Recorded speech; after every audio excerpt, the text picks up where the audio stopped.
Yo, yo, yo, yo, yo, yeah, yeah. What up, what up, what up, what up, what up, what up, and what is up? Yeah, we live from the DMV. I sure enough forgot to play the little warning sign at the beginning. The language warning. Yeah. Oh, well. Just know that there may be some cussing sometimes during the show. Yeah.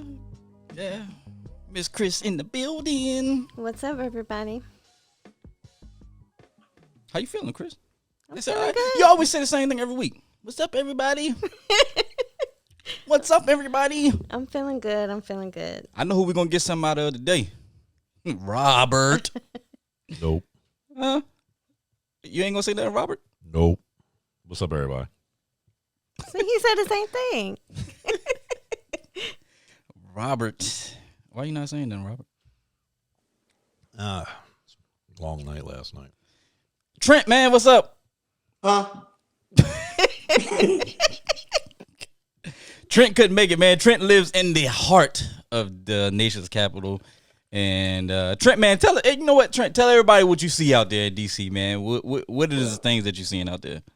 Well, it took me an hour just to get about a mile and a half to the other side of the city. They got everything shut down, man. Like every street pretty much is, I mean, it's cordoned off, you know, like within a mile of like the Capitol building, man. It's wild, bro. There's about right now, I mean, I think they said like 15 to 20,000 troops are on the ground right now. And so if you get out there, I mean, you can't even get close to the Capitol, man. Huge fences, huge barricades. But you've got you got the guard out. You've got, you can see a bunch of FBI, Secret Service, everybody. I mean, it's locked down, man. But the problem is you can't go nowhere because all the streets are shut down. Now, Robert, you see what y'all did, man. You see what y'all did? Y'all started this. Y'all, just because your people did this mess.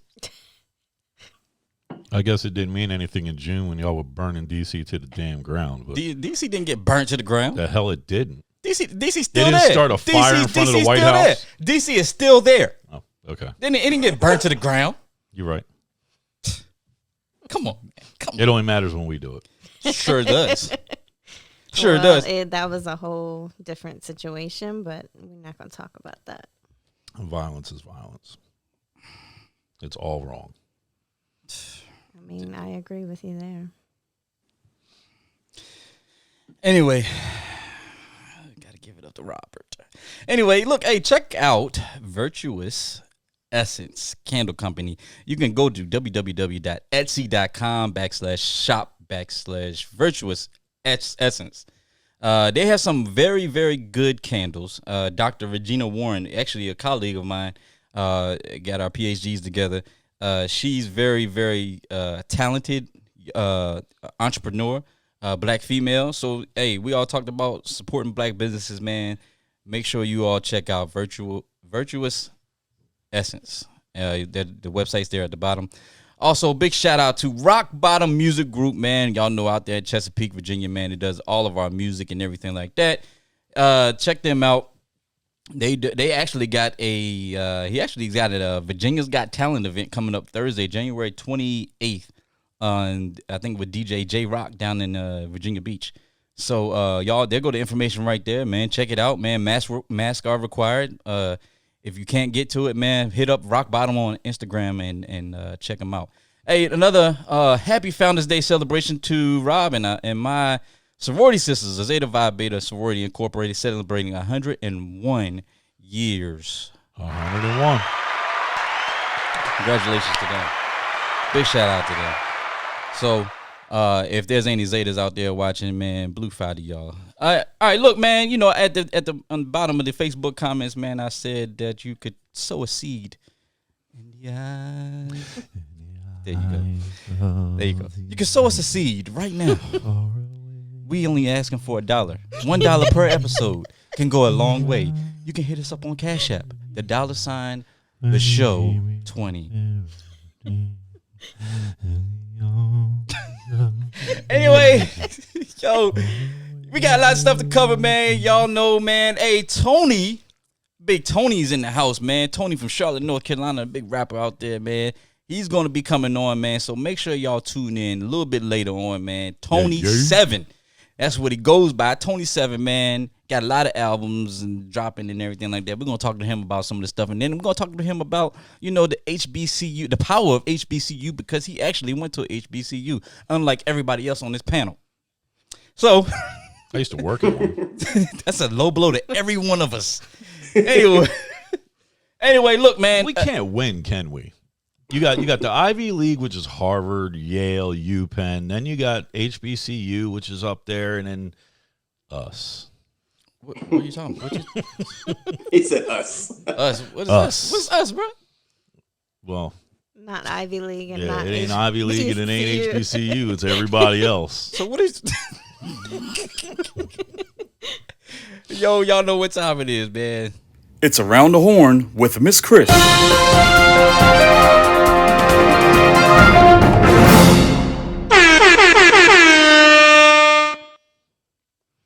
Okay. Well, have y'all heard about this new Bust It challenge?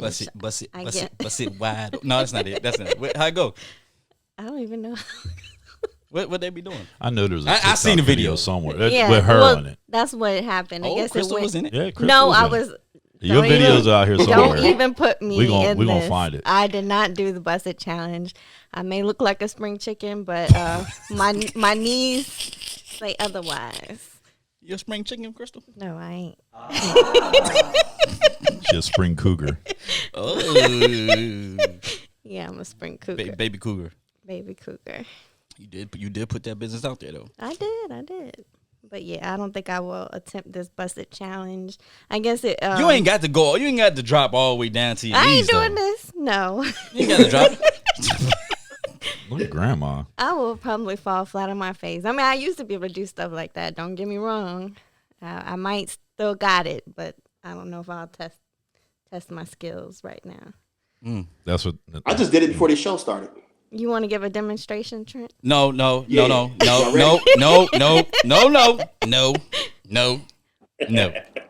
Last time we saw him, he was up here twerking like he done lost his damn mind. I needed a drink. I needed a drink after that. My knees wouldn't work out either. My knees are buckled. Oh, I want to say something, so I'm not saying nothing. I'm gonna sit here and sip my coffee. Say it, Rob. Nope. Why not, bro? Because Poodle hit my man. I ain't gonna go on him like that. Call it I man. ain't gonna go in on him like that. We good. But I guess Erica Banks is the rapper. She the song, I guess, is her song, Bust It Down or whatever it's called. I think it's called Bust It Down. We got Mega Stallion in it and everything. Yeah. And That's my girl. I guess the Bust It challenge has been out since May, but it just went viral, I guess, in January. And now all these celebrities like Gabrielle Union and Rico Nasty, they all been hopping on the challenge. And it's gone viral across TikTok now. So. Y'all see the video? In the video, there was the old lady was doing it. Yeah. In the video. You saw that? I'm sure her grandkids they appreciate that. She got those good knees. Shit, she gonna need some Bengay later. That would She gonna be need some me. Bengay That later. would man. be She'll look like Shaq with those what are those Salon Paws patches that they put on their knees. Or Right. something. Right. You're gonna need Life Alert. Life alert! I'm falling and I can't get up. I just hope I'm that age. I'm able to do stuff like that still. We'll see. All right, what else we got?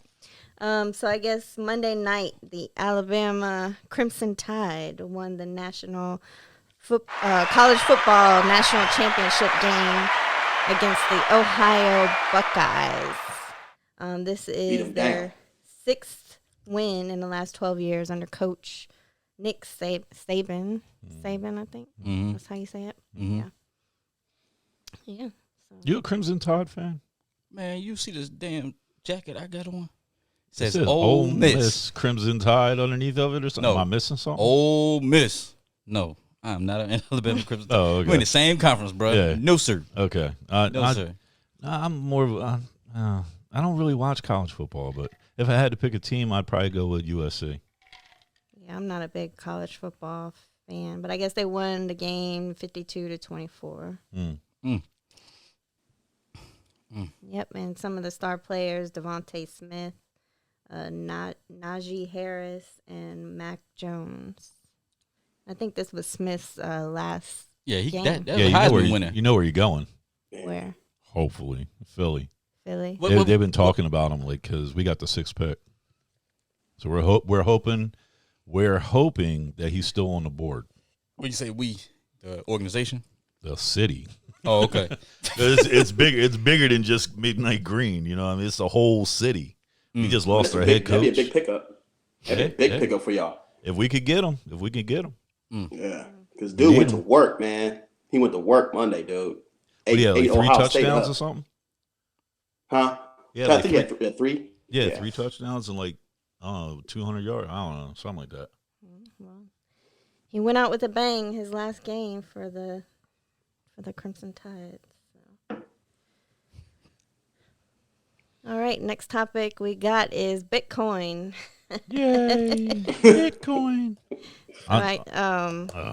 Last Friday, the Bitcoin actually rallied up to 42,000, and then at the start of this week, the price came crashing down to 30,000, which is like nearly a 20% decrease in price. But since then, the price has gone. It's been hovering around between 33 to 37,000, even hitting like 39,000 at one point. So. I don't think it's a crash. Do you? No, I think it's stabilizing. I've been in cryptocurrency for a while, investing in it, and to me, it's just kind of like a normal market cycle. You have these huge rallies in crypto where everybody will start buying it up, and then people will take profits, and it tumbles down. It's a normal market cycle. I mean, we've seen it before in Bitcoin where it's tumbled 20 to 30%, sometimes more. But it's crazy to think the price of Bitcoin was like $3,800 earlier this year. Well, back then, I mean, you're talking like 2016, 17, right before that gigantic pump that they had. It was 20. Low. Yeah, it pumped all the way to $20,000. $20,000, but then it crashed back down. Yeah.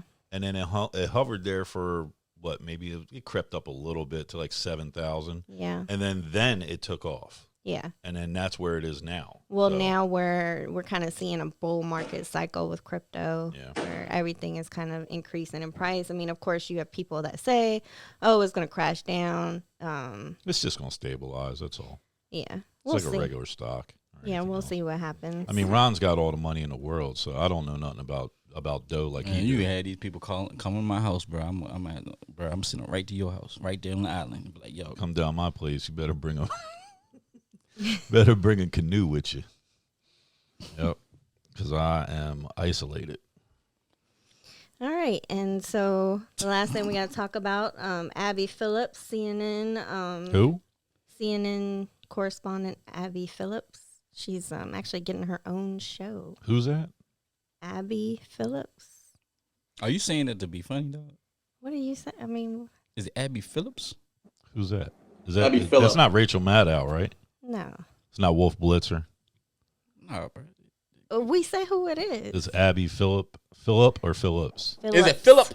Phillips. It's Philip. It's Philip. Oh, it's Philip. Phillips. My bad. It's Philip. It's Philip. Oh, he was trying to correct you. Oh, my bad. Womp womp. Abby Phillip. Why you just still corrected, dog? I know. Like, why? No, because I was actually trying to be funny. I just kind of threw the S off the end there. Don't do it. Don't. I see you looking. I should have. Trent. I should have hit him with the dang on crickets on that one, huh? Because that was. You should have. Yeah. Well, anyway, she's taking over the reins of Inside Politics Sunday from John King, and you will now be able to check her out on that show every Sunday morning. You will now 8 be to able to 9 a.m. Eastern Standard Time. And I like her. I think this is a good move for her. Mm-hmm. It is a good move. Yeah. Yep. Anyway, y'all know that was Around the Horn with Crystal. Yay. Wow, you make it sound so exciting. Yo, Just hit him with the award. I meant to hit the applause thing and I couldn't do it fast enough, so I was like, hey. I was like, dang. No shade. That did sound shady. No shade. That sounded real shady. Hey, yo, check it out, man. Yo, my boy from Charlotte, it's a damn gum. Why are you chewing gum? My boy from Charlotte, North Carolina, man. Tony 7, man. He's coming on right quick, man. But y'all got to know, man, me and Tony grew up together, man. We played football together and everything like that, man. I'm pretty sure there's going to be a lot of interesting stories. So to say the least, when I see this man's come up in the hip-hop industry out there in Charlotte and everything he's doing, with his entrepreneur stuff and I think I think it's his wife now, fiance, her entrepreneur stuff, man, it's amazing to see the work that he's doing. But look, man, I got to give y'all a little taste of the stuff that he's able to do. Hold on 1 second.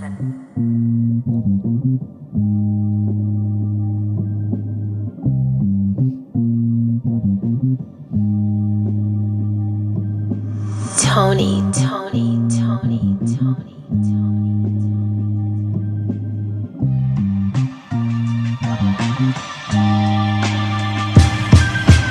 Still north side, thumbs up like the murder rate. Quarter pounder on me like I'm tired of eating Burger King. Bloody sweet dreams about whoever wanna murder me. Shotgun pellets through they face and they vertebrae. We ain't go to church today, I ain't going for a while. Smoke until I float away and pray that God help me down. Pac got the death, you don't see me but I get around. If my ex marry you, she living all her life without. 85, 95, 52, 40. Me, I got the Chevy Lay got the Audi.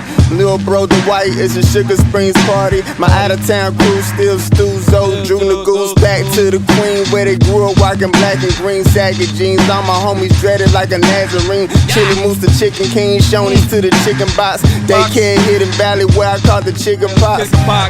We went from sex and superior to niggas shooting broad day and they fearing us. R.P. Keith Scott cause they killing us. Until they dying like we dying, they ain't feeling us. When I die, show no pity, bury me on Sugar Creek beside my daddy's grave. I avoid like I'm afraid to see. Left it all behind, now I feel like family hating me. Probably just my conscience cause I know it's where I'm posted, G. Might have been at 7-6 selling nicks and dimes, but I ate 9 to 5 plus overtime. See my homies making moves, I'm supposed to rhyme. The sun feed my melanin, I'm supposed to shine. RPD pretty for the home team. RP Paco, that's for HV. Hoping Rail beat the case, though we don't speak. Tony G, 11 on Sugar Creek. Woo! Woo! That hot fire! That hot fire! It is. My man. All the way from Charlotte, North Carolina, Tony, Mother Effin' 7! Yeah! What's up, player? Man, how y'all doing, man? Can y'all hear me good? Yes, sir. Yeah. Yes, sir. Yeah. Okay. Well, What's up, player? Man, I'm just happy to be here. Glad to speak to you, man. It's always a pleasure to chop it up with you, and it's a pleasure to be on the show. Man, we Thanks for appreciate coming on, you. yo. We appreciate you, dog. And man, I'm gonna tell you something, bro. That right there, that you know this. Every time I come down to Charlotte, bro, I always send you an IG video of me blasting that in the truck, man. Cause that right there, it get me going. It get me in the mood. Like, oh yeah, I know I'm in Charlotte now. I know I'm in Charlotte now. Right there on Sugar Creek, man. Hey, man. So look, real quick, man. You know, I know you got fans that's watching and everything like that, but I want you to tell everybody what got you started in the hip hop industry. What got you started in it? Well, I mean, I don't really look at, the hip hop industry per se more so than music, but I've been a poet since the 3rd grade. I probably started rapping in high school. You know Micah, who I grew up around. Yep. Everybody was hanging around and just kept it going from there. And I mean, to be honest, I love music. I'm gonna create music forever. I think, good music is timeless, and I think we're entering into an age where rap is becoming timeless. And I don't know. I think a lot of the better rappers are the older rappers to me. Word. Nice, man. Yo, that right there is a classic example of what we need more of. in hip hop today. Mm-hmm. You know what I'm saying? Like, I mean, just he's got the style, he's got the mannerisms, he's got the background, he's got everything. It's all flowing together. You ain't gotta reach to try to make anything fit. It just all fits. It all flows. You man. heard me over here rap. I was rapping along with it. Yeah, I hear you. And I was, and let me tell you, Tony, he was messing your song up, man. So you know, Come on. so my question for you, my question for you, brother, is where do you? I know you just said a second ago that you rap for the culture. You rap because this is what you love to do, and obviously you're great at it. My question for you is, what do you want to see? Where do you want to see your career progress to? You know what I mean? Like, what goals do you got for yourself set up in the near future? I mean, as far as music, I'm definitely on content creation immediately in this year, but in the future, I'm looking at music more so as one, a savings account, because these stream numbers add up. It doesn't matter when anybody streams it; they just kind of create a little residual income. But two, as promotion, most times you see artists who, I mean, especially established artists with a back end, they'll come out, they had a music first, then they have a product. Me, I mean, I guess you want to call it a daytime job. I'm a wholesaler to smoke and tobacco shops, or other places for CBD and the legal cannabis down here in North Carolina. We can't sell marijuana down here, but it actually, as weird as it sounds, it helps all my other sales every time I come out with music. Anytime I come out with music, people shop with me on any product. So instead of me having a music career and then a product, I have a product already, then a music career, and it just helps levitate my network. But in the long term, I really hope to cultivate the music industry in the Carolinas, because from Charlotte to Winston, Greensboro, Raleigh, Durham area, these areas have different music cultures that aren't united. And I kind of travel through these areas and I hear from them, and I feel like I could be part of the piece that would help unite and create a profitable income in the future, with the music industry here in this original South area, I would call it. Gotcha. Now I got one more quick question for you. I'm listening to you talk. I'm listening to you speak, and I'm picking up words in your sentence structure that's like cultivate and culture. Tell me something. You smart, ain't you? You smart. You smart, ain't you? Bro, what is he supposed to be? No. What kind of question is that? Hold on. Hey, Tony, don't say nothing. What kind of a question is that? He knows where I'm going with it. You might not know, but he knows where I'm going with it. Yeah, bro. I am educated, by the wonderful Winston-Salem State University. There it is. There it is. HBCU. I Yes, do sir. actually have a master's degree as well in public administration. There My it is, minor right in there. political science. That's So, what yes, I was it's looking like, for. You got all this. Why do you rap? And to be honest, like it's part of Winston-Salem's motto is enter to learn, depart to serve, and it originally is actually a teachers college, and I feel like I still do that through my music. Public administration was a degree I kind of got to get structure and kind of learn negotiation within governmental systems.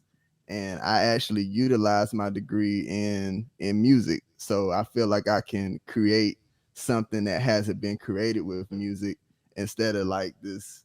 I don't want to down any artists that are out, because your creativity is your creativity, but a lot of the continuous repetition of certain types of music over and over again, when there's obviously a base of people that aren't looking for that type of music anymore.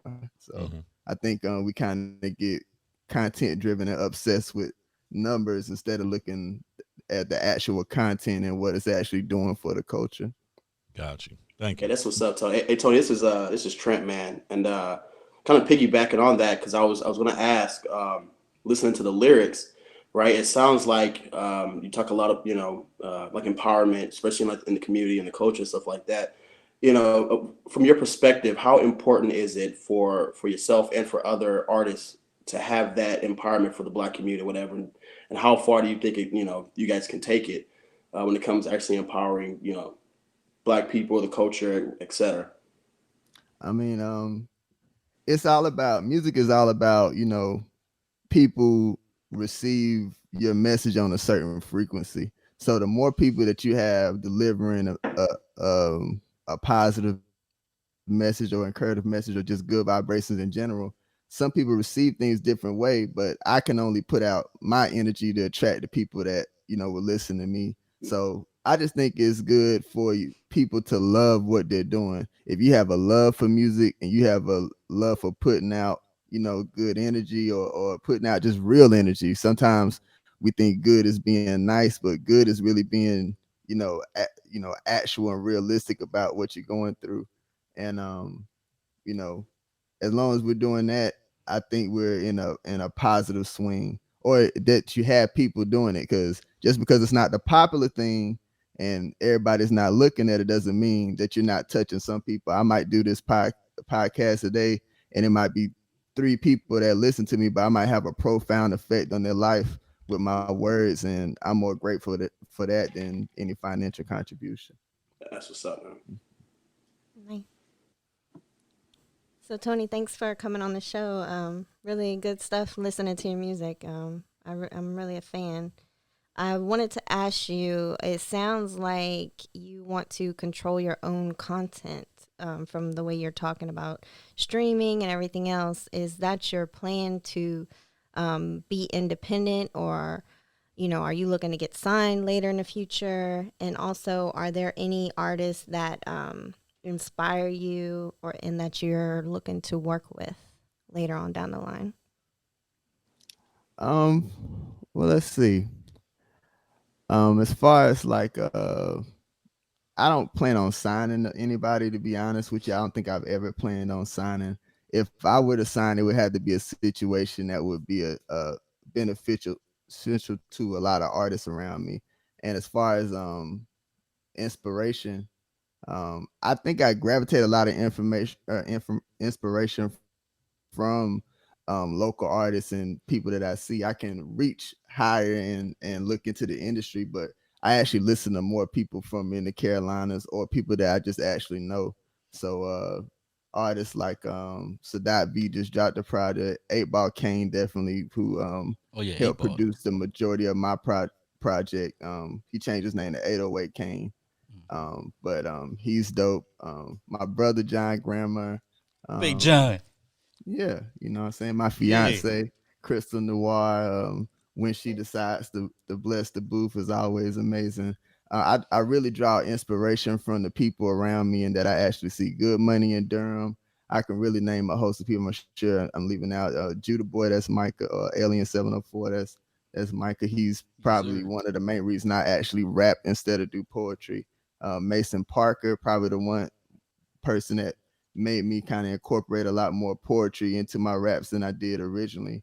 But yeah, as far as controlling my content, my real basis of everything is that's the main complaint that you hear about older Yeah. artists in the industry, legends, how they don't own their masters. And growing up and kind of self-distributing, I learned that you just need to do the paperwork for what you need to do, and you can own the majority of your percentage if you just do it yourself and stop, being lazy or counting on a label to do it, or having people do it for you. Just do it yourself. And I want to teach and encourage other artists to do the same thing for themselves, instead of feeling like they have to change their style or their music to fit into a certain label, to fit into a whole nother city, Yeah. or whatever you're gonna do. Just create and own yourself, do your thing, be a entrepreneurial rapper if you're gonna do that too.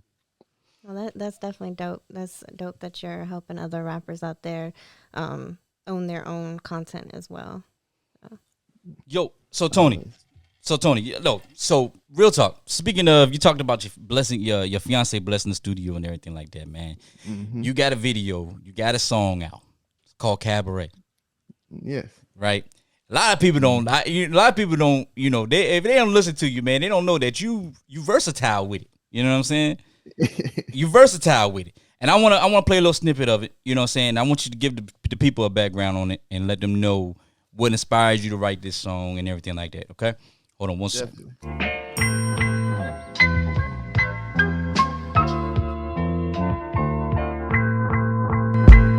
It's the Lord's Day, I take a Cabernet.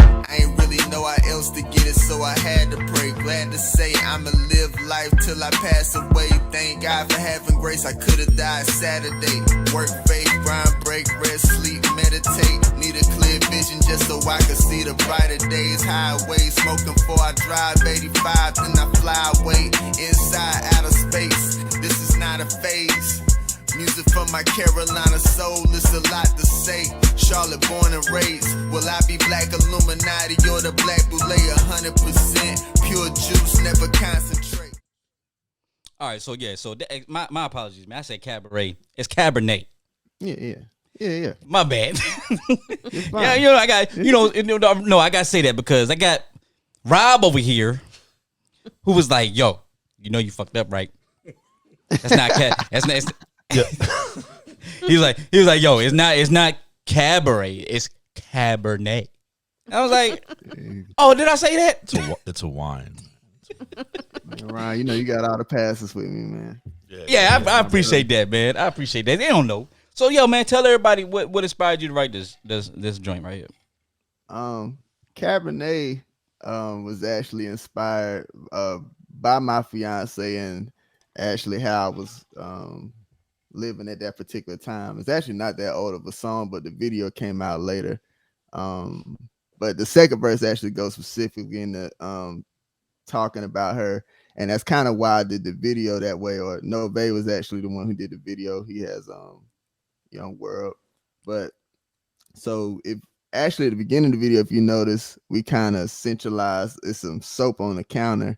So that's her soap for her business, is moisturized right. So I kind of want to get a little product placement in it, and and then showcase her, because I think, you know, whereas a lot of people want to go find a girl or find a video girl, I want to showcase the actual things in my life. Like a lot of stuff when you see in my video are real people I know and people that I'm actually around, not me trying to, you know, win a crowd. But I just wanted to showcase her and showcase my inspiration, something that's really driven me over the past year, even in my entrepreneurship, because you know, she had faith in me, and so it's just going up from here. But yeah, I'm versatile. I think especially living to the age of 30 showed me that I didn't have to be trapped in a box, and how not to get trapped in a box. I feel like a lot of younger artists who blow at younger age kind of put themselves in a category, and they're never to escape those categories when they're older.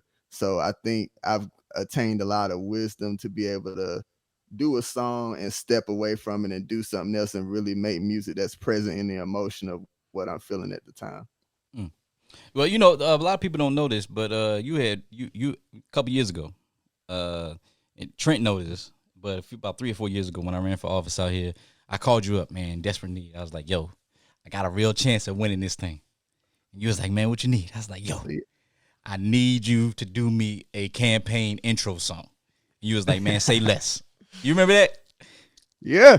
You was like, say less, man, I got you. And I kid you not, man. I think, Tony, you might have had that song in about, 3 days maybe to me.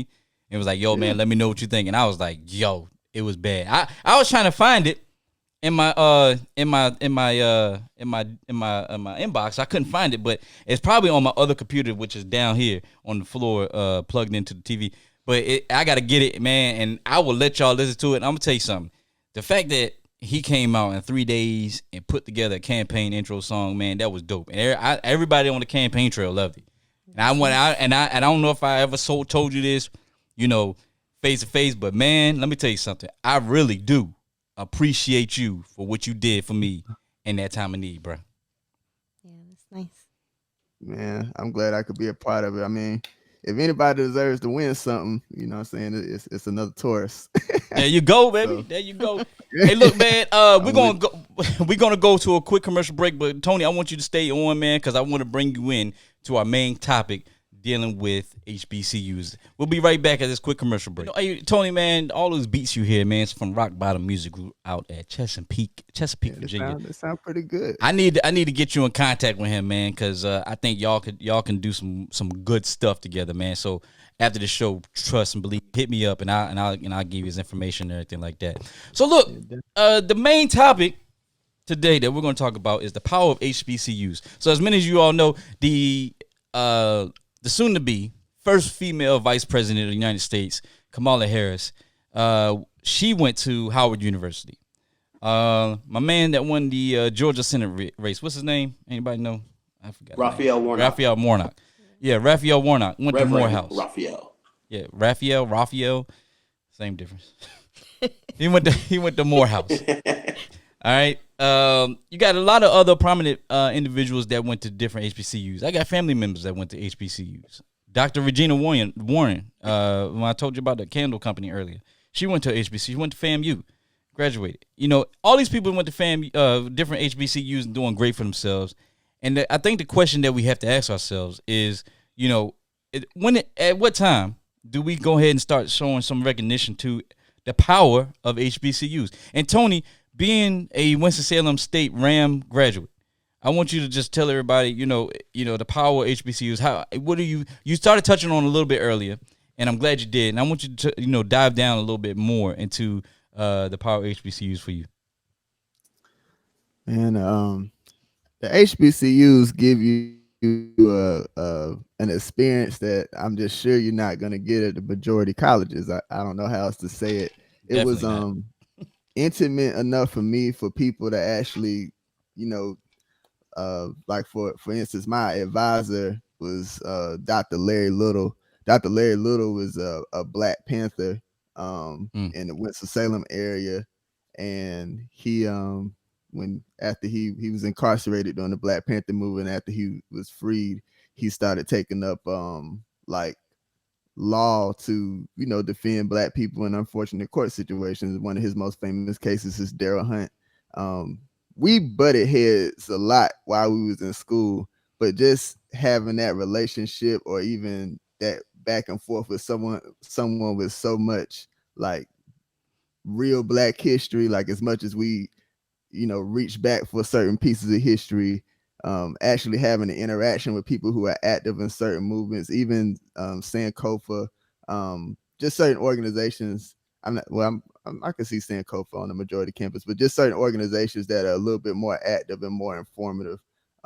Classes like Black Political Thought, I'm pretty sure I wouldn't have got at a majority institution. And then just the culture.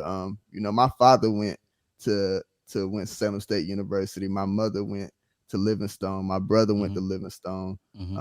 My uncle went to I have a lot of family and that came from the HBCU environment, and we kind of try to stick to that code. So the HBCU experience is something that I think is underappreciated to a degree by some of the HBCU students, but for the people that go through it and come out and really get into the world and realize that, hey, my degree and my knowledge, the information I got here is just as prized as any other institution, whether it be Ivy League or a foreign institution or not.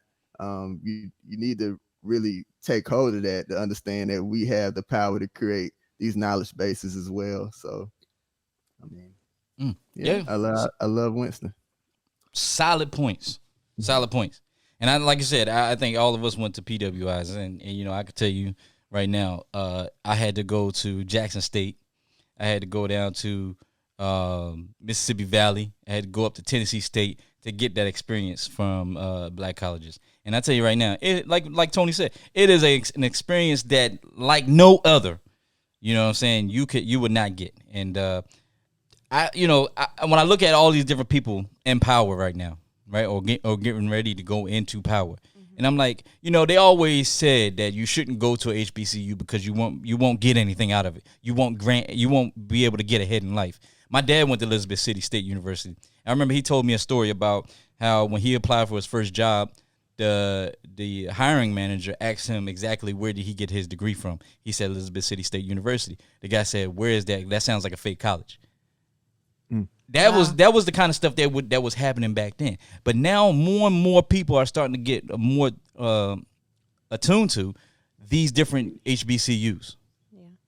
And I think, when you have people like Kamala Harris and Stacey Abrams and Keisha Lance Bottoms. Keisha Lance Bottoms, and guy down in Georgia. When you have these type of people that starting to put these HBCUs on the map. Matter of fact, Deion Sanders. Look what Deion Sanders is doing in Jackson State University right now. He has turned Jackson State University into what some call soon to be a powerhouse football program. Yeah. That's going to be able to compete with the likes of Alabama or Ohio State or Notre Dame, or whatever you want to call them. Sorry, Trent. I don't know. I don't. Hey, Trent. I don't want to get you all upset. But you get what I'm saying. Y'all get what I'm saying. It's the stuff like that. And when you have people like in Deion Sanders' situation, when you have people that's leaving different universities like University of Miami, Louisville, Kentucky, Vanderbilt, when they're saying, you know what, hey, I'm gonna leave this D1 powerhouse school and go down to Jackson State and play football. Says a lot. Yeah, I mean, it's much deserved that they're getting on the map, and I hope there is a football team that comes out of one of these HBCUs that definitely, puts them on the map for NFL, National Football League, because I think that's needed. I think it's time, Yeah. I mean, even when you look at other alumni, man, that went there, like, Oprah Winfrey, you know what I mean?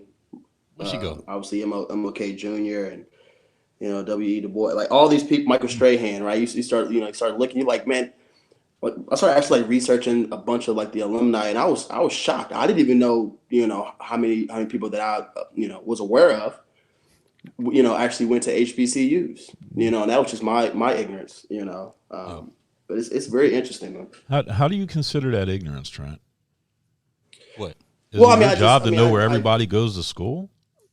Well, I feel like I should know, I mean, Why? like me, like I follow, WEB. Like I knew he did. I follow Oprah or whatever, but I didn't know that she went to, to an HBCU. It's people that I follow that I should have known where they went. So what was your point? What are you saying, Rob? What are you asking them? You asking them why is it everybody's responsibility to know where they went? I mean, I think that you should have pride in the school that you go to, and but just making it to and making it through college is a feat in and of itself, especially for a black person. I think that going to an HBCU is a great thing. It's a great experience, just like my man just said a minute ago. But as far as I'm concerned, I never liked school. It was something that I went to because my parents told me to. It was something that I kind of caveman my way through. That explains everything. Well, I mean, you can say what you want to say. I'm being real right now. I'm not jokey joke right now. I'm being honest. I went to school because my parents told me that I was going to need a college education, and so that's what I did. But I didn't like it. So do you think there was nothing fun about it? And do you? I don't think it's my job to know where everybody I know went to school. I just, hey, you I graduated mean, that's from not college? that's not what I was saying. Oh, Man. yeah, No. I mean, you saying clarified there it, Trent. You clarified it. So let me ask you something. Do you think? And this is going off a little topic, off topic a little bit. Do you think it is a mistake for us to say that you need to go to school to get a college degree? Do y'all think that? Tony, let me ask you this. Yeah, Tony, let me ask you that. Do you think it's a mistake for us to say that you have to go to college to get a degree? I don't think it's a mistake. I think it was misleading how they led our generation into college. Like, you're going to go to college, then you're going to graduate, and you're going to get a job, and everything is going to be perfectly fine. That's what they pretty much tell you. Mm-hmm. But I didn't even start going directly into the workforce till after my master's degree. So by the time, especially if you don't have a certain amount of experience when you hit the workforce, they're not trying to pay you for that degree, especially if they can't ensure that they're going to maintain your services for a certain amount of time. So I think it was just very misleading. And the other thing is, I think at a certain level of education, we shouldn't have the mindset of going to school and coming out to work for somebody. At some point you get a certain amount of education, and you should come out with the thought process of creating workforce or creating a something new. Especially I think master's degrees and up. But even for a 4-year degree, um, I don't think it's realistic for us to lead the next generation in the same steps to say, hey, just go to college and everything's gonna be fine. No, we need to have real plans, and we need to make sure. I switched my degree like 6-7 times before I found out what I wanted to do. We need to have a better mindset and a better step process about what we're teaching the children and what direction the children or us or young adults or anybody wants to go, whoever's pursuing education. Well, that's good you said that, Tony, right? Because during this whole, the pandemic, whatever, you actually kind of saw what happened to people, even the ones that, that had master's degrees, whatever, and up. But a lot of people end up getting, losing their jobs and stuff like that during this time. Mm-hmm. And, I know a few people, and, other family members, stuff like that, they had to move back home, right? Even though they had this, because they didn't know what else to do. And like you said, if they were taught how to have their own business and how to do that stuff, whatever, probably, kind of could have helped them out a little bit. But I mean, a lot of people got stuck, whatever. And also, I was reading something the other day where it talked about, even if you have a master's degree in certain cities, it's still dog eat dog. It's still hard, and for you to find like one of those high powered jobs that everybody assumes someone with a master's degree should have, Yep. Yeah, definitely. I agree. Oh, sorry. Go ahead, Tony. I didn't mean to cut you off. Go ahead.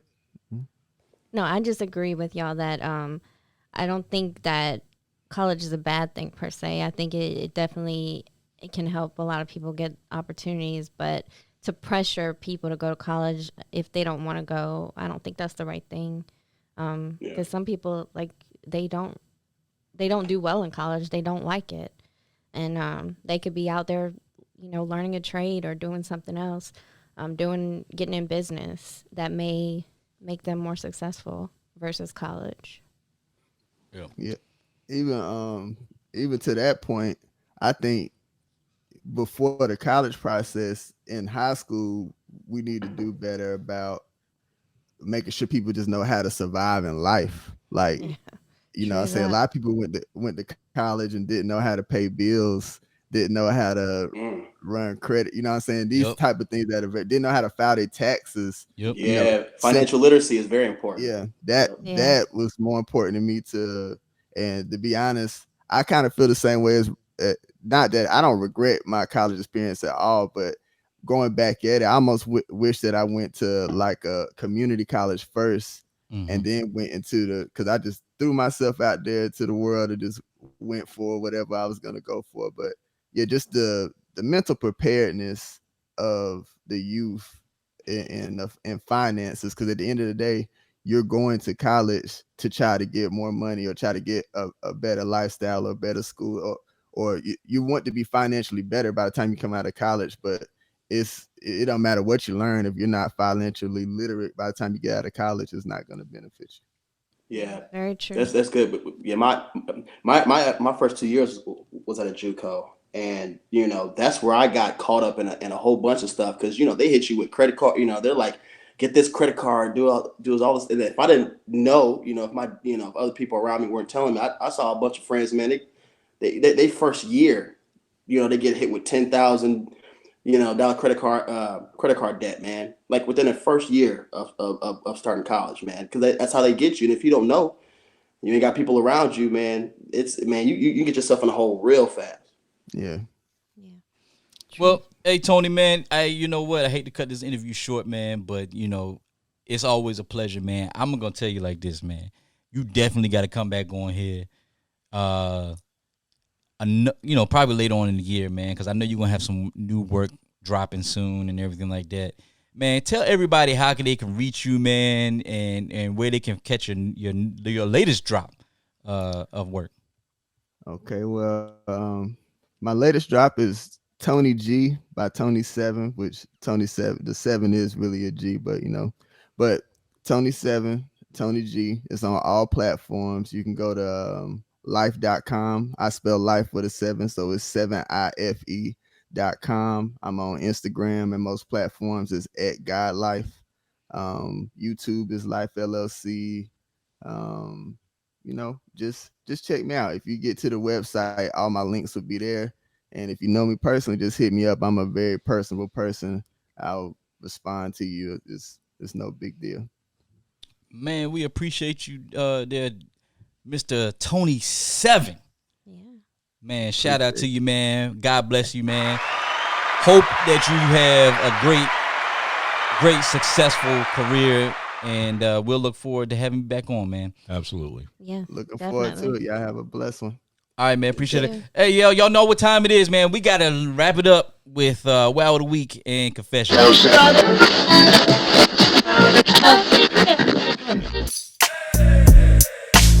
It's the Wow of the Week with Rob.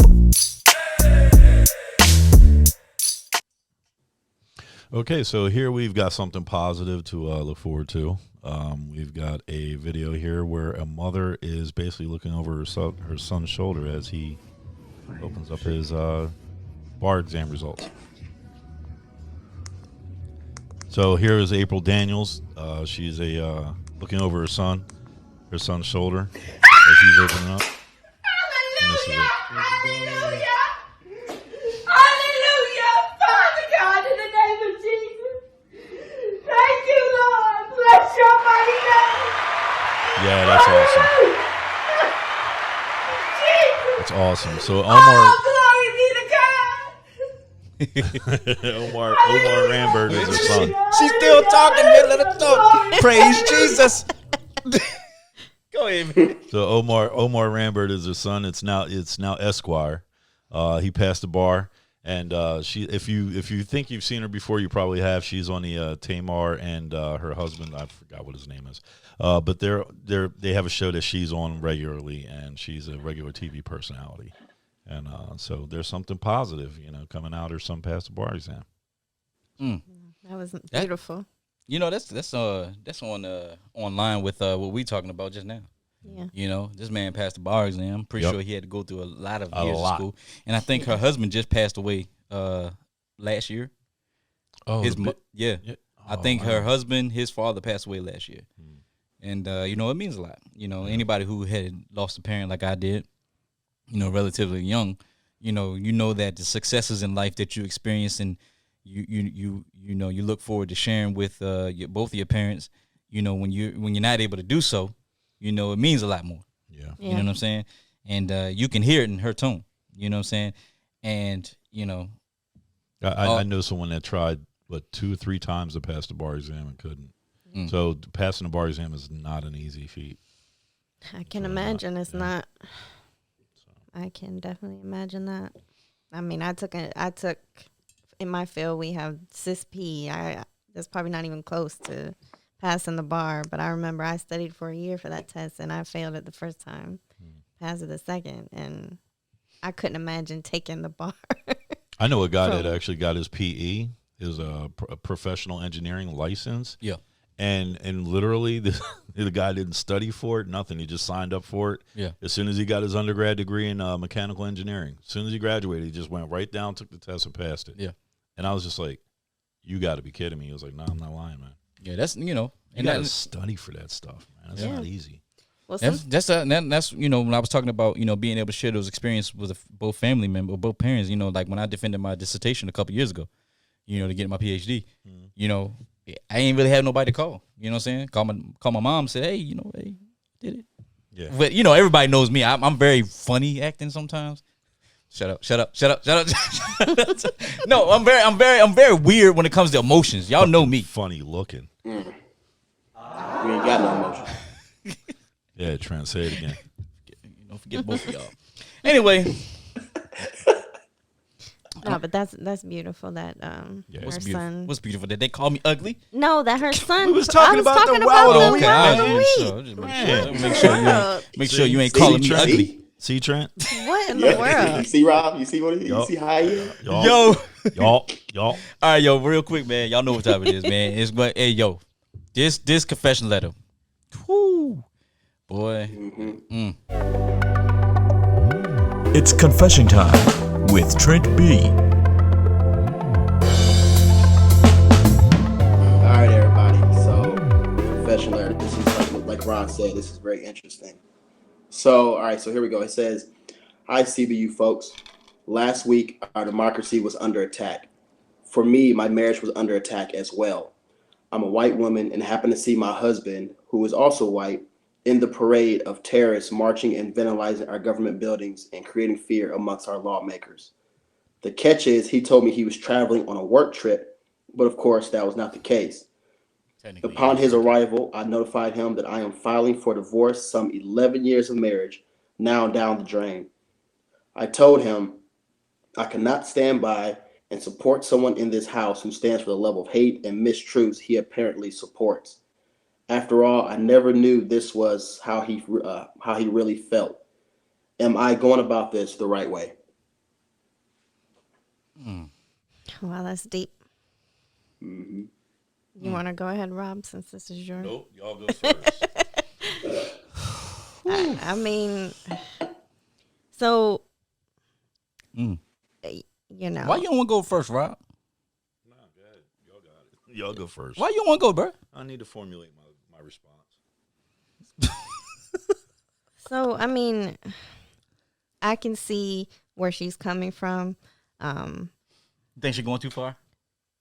It depends. Now, the fact that he lied to her, that's one thing. I mean, he's technically going on a work trip. He was working.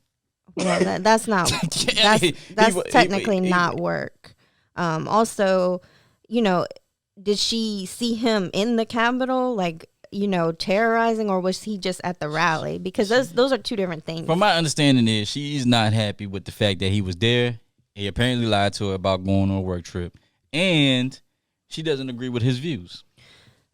You know, I mean, look, man, you got to keep the house sane.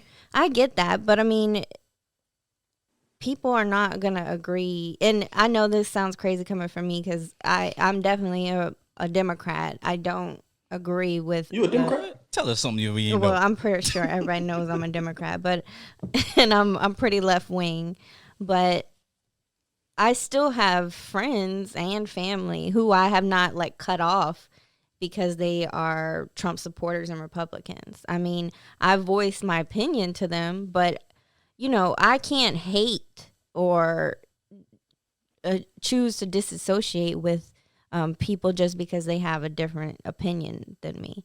Now, if they were one of the ones that went into the Capitol building with guns and harmed people, that's a different story. I wouldn't associate myself with those types of individuals.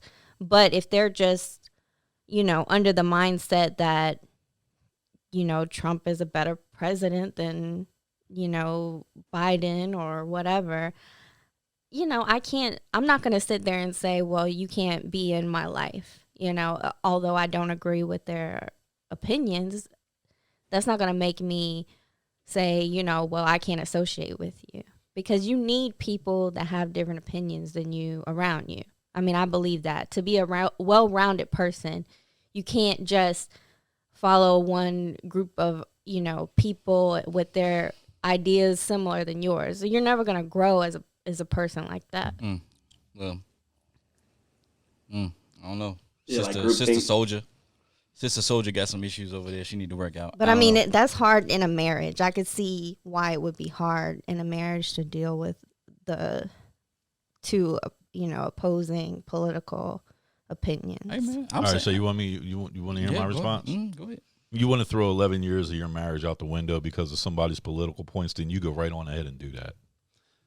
And I'm gonna put it to you like this: after you realize that you made a mistake, you think you might be better off now. He'll probably be better off too, because if he's married to you and you are willing to play the identity politics and you're willing to throw 11 years of a marriage out the window just because he has a different political belief than you do. Now, if you want to address the fact that he lied to you, by all means, you are very well within your rights as a, you know, as his spouse and someone that he lied to. He needs to be confronted about that.